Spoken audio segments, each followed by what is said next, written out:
welcome back to my channel. So I was having a conversation with my hubby the other day and we were talking about our boys and safety and what we expect from them and from each other on co-parenting. And we were talking about kind of making the boys aware of their surroundings and making sure they're safe and they know the boundaries and they know what we will and will not accept from them, but also trying to keep them safe in society. And it was really interesting. We had a really good conversation about how different our childhoods were and what we were allowed to do when we were younger and what the boundaries were. And in Africa, the where my husband comes from, the community is very close, so everybody knows each other, everybody knows each other's children, their parents. So even if they do go to a neighbour, it's seen as okay and acceptable because the parents will come back to their parents if there's anything happens, and it's really a very close community. And we were talking about when I was growing up about like what was allowed, like would your pals come and ask you go out to play and stuff like that. And we were talking about that because that's what we would do. We would chap each other's doors, see if we were allowed to go out to play. We would, maybe somebody's got a ball or somebody's got a scooter, and we would just have a lot of fun. But the expectation was that as soon as the street lights come on, you're home and you make sure you're home for dinner. And it was really interesting kind of finding out how we were brought up and what we expect and what we want for our boys. And we were talking about that because lately that my 10-year-old, some of his pals have been chatting the door and asking if he wants to go out and play. And we were talking about kind of boundaries around that and making sure that we know where they are at all times. And I know some people say that's, oh, you're helicopter parenting and stuff like that, but it's completely different from when we were growing up. I mean, I could go out for hours playing with my pals, and as I say, we would come back when the street lights come on. I think probably a lot of people my age are similar in that way, and there was never an issue. We maybe had a bit of slagging off with each other pal wise, but there was never. We all got on. We all had a good time. If somebody was annoying you, you would come home and say, "Mum, that's me coming in." And it was just really interesting having that kind of conversation and looking at our boys getting older and growing up. And I mean, they're not ancient; they're 7 and they're 10, but the older they grow up, the more freedom they want. A little bit more freedom, and we were talking about what we both feel comfortable with. And I think there's a real fear nowadays about making sure your children are safe. I mean, there is for me. I definitely, not saying I'm fearful, but I'm always a bit wary. I want to make sure I know where they are. I know that I've given them the parameters and the boundaries. And usually we go out as a group, so it'll be like one of the mums I know, and we'll all go out in a group and we'll all have a good time. We'll go to maybe a soft play centre. We're getting a wee bit old for that, but a football centre, soft play centre, trampoline place, or we recently went to a theme park with one of my friends and her wee boy because it was his birthday. So places like that, and we all go together. So for us, that's really really comfortable.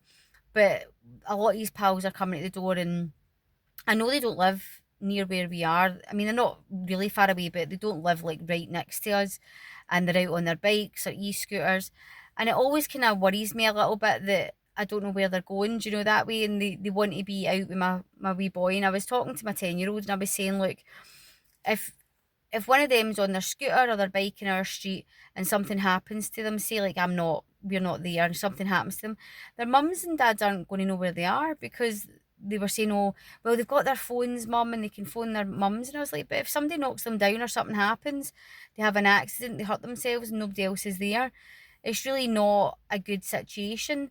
So it was really interesting kind of talking to my husband about what we both feel comfortable with. And I think actually my husband's probably a wee bit more conservative than me. He's like, no, we need to know where they are and we need to have eyes on them. And I think especially coming from more kind of like open, safer environment or society where he grew up in Africa, it's really interesting to see how he feels about here and what he sees about it.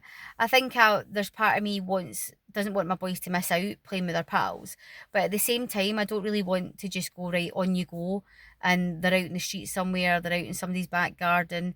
I don't know where they are. And it's really different when you've been brought up in a different era.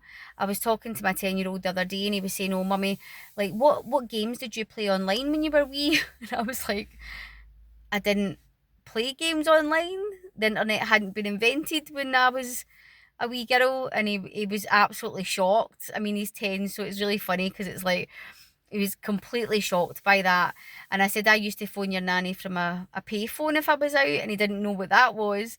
So I had to try and explain what a payphone was, and that I had like 10 pences in my pocket to phone his nanny. And I said to him, I said, I didn't really have a mobile phone till I went to uni. So that was his mind blown. It was so funny. And I was talking to my husband about that as well. And obviously, he's very, very similar. There wasn't a lot of stuff. He's actually older than me, so there wasn't a lot of stuff like that when we were wee. And it's you get these conversations with my 7-year-old as well, and he's like, he was like explaining to me what a meme was the other day, and I was like, I actually know what a meme is. I'm not your mummy's not ancient, um, but yeah, it's really interesting talking about that and kind of like what we expect from each other as parents, but also what we expect our children to be doing and what we don't want for them. And I think that's why we really like to get them into activities. So they do swimming, football. They're part of an inline skating community. We're actually here just that's what we're here for just now. Their nanny's with them beside the ice rink, and I jumped out to see if I could get a chance to do a video. So we really encourage them to do activities, and then with our friends, we like do activities with our friends, and especially the ones that my best friends, a couple of best friends, their children, and we do loads of activities. But it is a worry because society is so different from when we were growing up, and I think we've had quite a few conversations recently about that, about all this kind of like online bullying, being online, and really we were very sheltered from that. We didn't have that situation, and I think we are kind of the last generation to grow up not having the internet, not having cyberbullying and all of that kind of thing. And it really worries me that when they grow up, that's going to be a massive thing. So, like, I mean, my two they have phones, but they just have old phones that we've had, and they play games on them and stuff, but they don't have SIM cards in them. But I'm kind of looking to the future a bit because my 10-year-old keeps telling me how long he's got to go before he's in high school. And I'm like, don't tell me. I don't want to know. You're making me feel old. But at the same time, we have to think about these things because he'll be walking to school and we need to think about, right, we need to get my phone with a SIM card in it. We'll need to look at what options we have. Do we have parental controls? What social media we let them go on, which is a big issue. And I think it's something that we all need to think about at some point in our lives and in our children's lives about what we will and won't accept. And to be honest, if somebody says that I'm a helicopter parent, then fair enough. That's not a worry for me because my job is to keep my children safe. And for me, my children are my ultimate blessing. My husband feels that way as well. They are our diamonds, do you know, that way? And it's like, we really need to protect them. And that's what's really important to me and my husband. We want to make sure they're happy, healthy, but also productive members of society. We want to make sure they know about bullying, what that's like. They know that they shouldn't do it and should stand up for people who are being bullied. And we really need to make sure we know what's going on in their lives and who they're with because it's so important. It worries me sometimes for some of their friends that they're just out in the street on their bikes and their parents don't even know where they are. And that kind of worries me. And my son's like, oh, mum, can I go out with my pals? And I'm like, look, if you're in a specific area where I know you are and you've got the ball or something, you're kicking about the ball, no problem.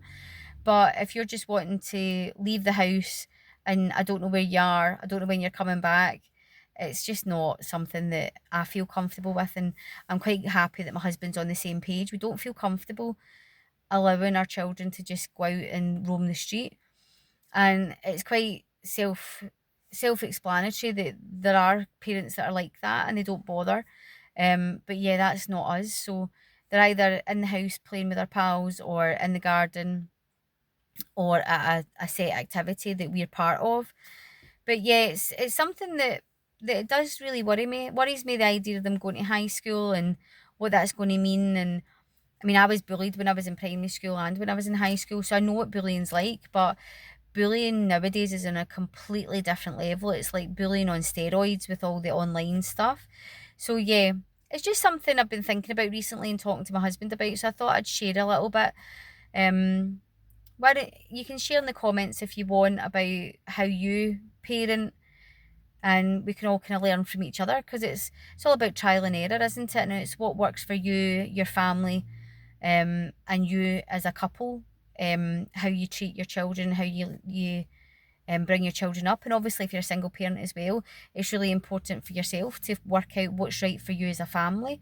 And I'm not knocking other parents if they want to let their children out. That's absolutely fine and it's their business. But I won't be following suit. And even if my 10-year-old says, "Oh well, this person's doing it and that person," I say to him, that's okay for their mum and dad to allow them to do that. But for me and your daddy, we have our own rules and we have our own ways of being, and we want to make sure you're safe, and it's our responsibility. So yeah, just something to really think about: how you parent your children, how you want to parent your children, and what is acceptable and isn't. So yeah, hopefully you're all having a good day, and I'll see you in the next video. Take care.